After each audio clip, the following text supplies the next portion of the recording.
देखिए, हनुमान चालीसा अपनी जगह है। हनुमान चालीसा से हमारा कोई विरोध नहीं है, लेकिन हम ये कह रहे हैं कि भाई हनुमान चालीसा करके आप दूसरों के गुरुद्वारों में, दूसरों के गिरजाघर में, दूसरों के मस्जिदों में थोड़ी पढ़ोगे, दूसरों के घर में थोड़ी पढ़ोगे। या जो संविधान वो हनुमान चालीसा नहीं पढ़ना चाहता उसके घर में जाकर के जबरदस्ती थोड़ी पढ़वाओगे मार मार करके।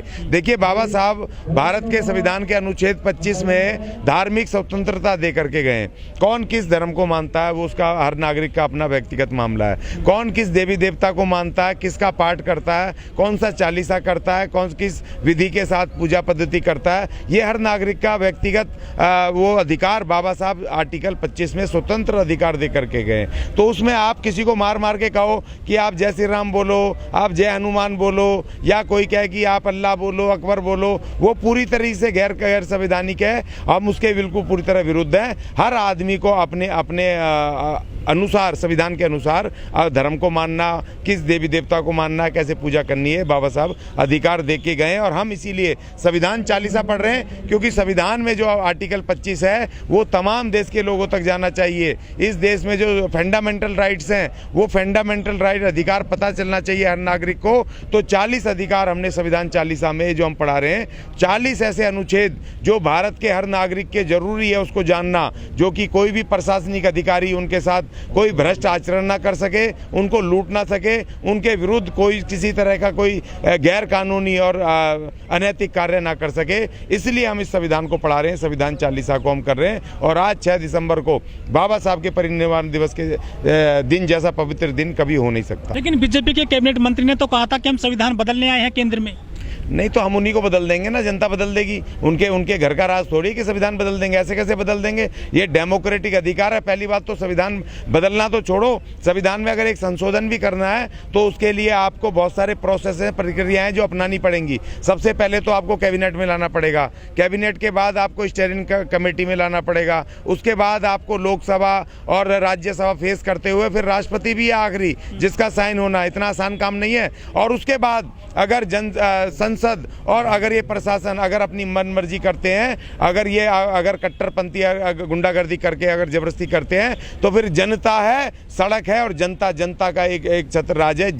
ये जनतंत्र है, ये लोकशाही है, ये डिक्टेटरशिप नहीं है। तो लोकशाही में जनता मालिक होती है और जनता आखिरी फैसला देगी।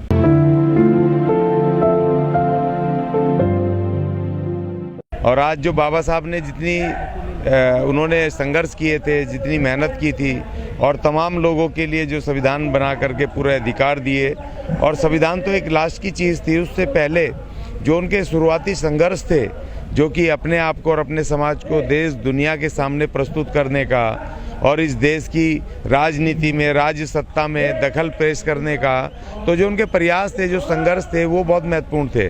और आज के दिन 6 दिसंबर 1956 को आज उन्होंने अपना परिनिर्वाण हुआ उनका, और उनका शरीर रह गया और आत्मा आज भी हमारे साथ है उनकी।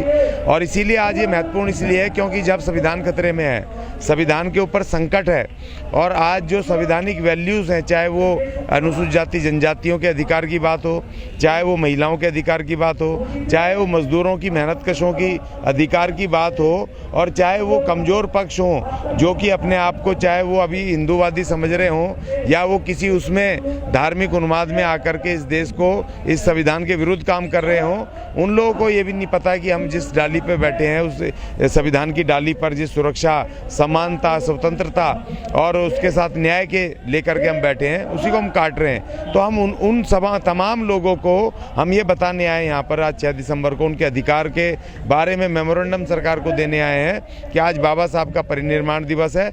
उनकी मेहनत, जो उनके संघर्ष थे, खराब ना जाएं, और हम उनको आगे बढ़ाते हुए अपने संविधान को बचाने की कवायद के लिए यहाँ पर हम बैठे हैं। नहीं, वो गलत है ना, हम पढ़ा रहे हैं ना, इसीलिए तो हमने संविधान चालीसा शुरू किया। हमने 14 मई से यहीं से जंतर मंतर से हमने संविधान चालीसा इसीलिए शुरू किया कि संविधान चालीसा की वजह से आज हम बढ़िया बढ़िया कपड़े पहन रहे हैं, हमें शिक्षा का अधिकार मिला, हमें स्वतंत्रता, न्याय, समानता, बंधुता मिली। आज जो हमें नौकरियों में, अलग अलग नौकरियों में काम करने का अधिकार मिला।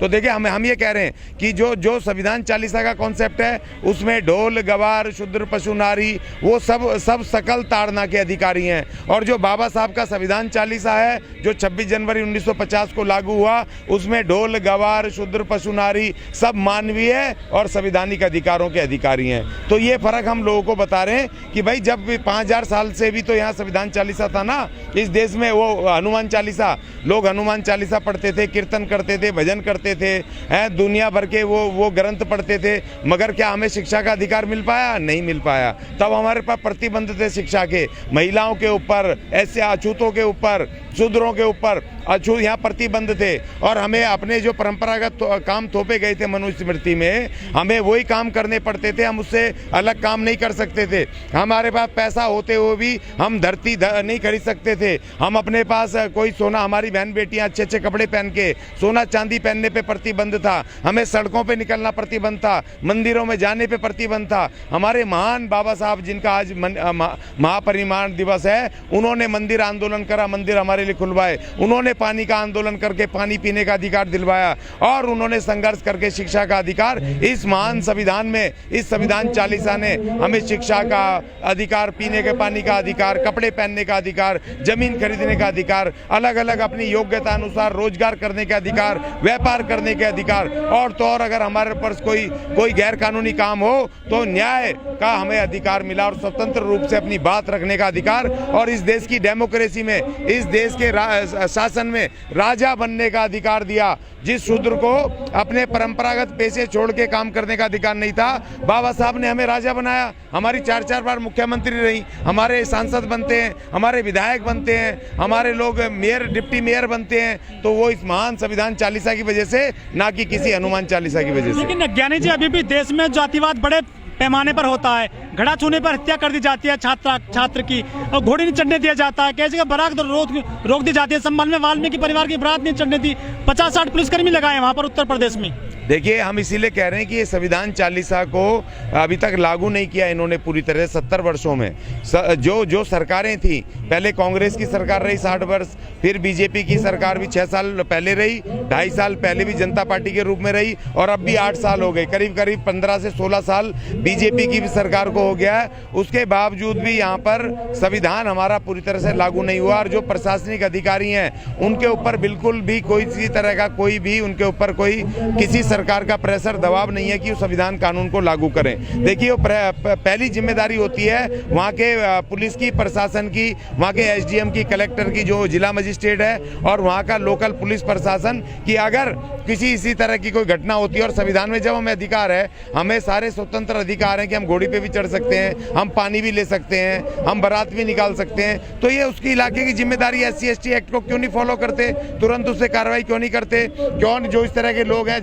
जातिवादी लोग हैं, उनके खिलाफ बिल्कुल कानूनी कार्रवाई क्यों नहीं करते, और उसको लागू करवाना अगर सरकार प्रशासन नहीं कर रही है तो सरकार की जिम्मेदारी है। तो इसका मतलब सरकार उन लोगों के हाथ में है जो मानसिक रूप से मनुवादी हैं, वो इसको लागू नहीं करना चाहते, इसका आनंद तो लूट रहे हैं। भारत के संविधान से, अधिकार से वो मंत्री संतरी तो बन गए, प्रधानमंत्री तो बन गए, मगर इसको जनता के जो अधिकार हैं, कमजोर जनता के, उसको लागू करने की उनकी इच्छा शक्ति नहीं है। यही बाबा साहब ने कहा था 26 नवंबर 1949 को, जब देश के नाम संविधान उन्होंने देश को सुपुर्द किया, तो उनका आखिरी भाषण है पार्लियामेंट में, उन्होंने कहा था ये तो पुस्तक है, ये अपने आप लागू नहीं होगी, ये उनकी जिम्मेदारी होगी जो देश के कर्णधार होंगे, जो चुनी हुई सरकारें होंगी, उन नेताओं की, उन सरकार को जिम्मेदारी होगी इस संविधान को लागू करवाना, और ईमानदारी से, निष्पक्षता से लागू करवाना उनकी जिम्मेदारी होगी। बाबा साहब ने ये कहा था। मैंने देखा है कि यहाँ पर बड़े बड़े अखबार बढ़ जाते हैं, छठ पूजा के यहाँ पे अखबार बढ़ जाते हैं, वो जो कावड़ के जाते हैं दुनिया भर के, उसके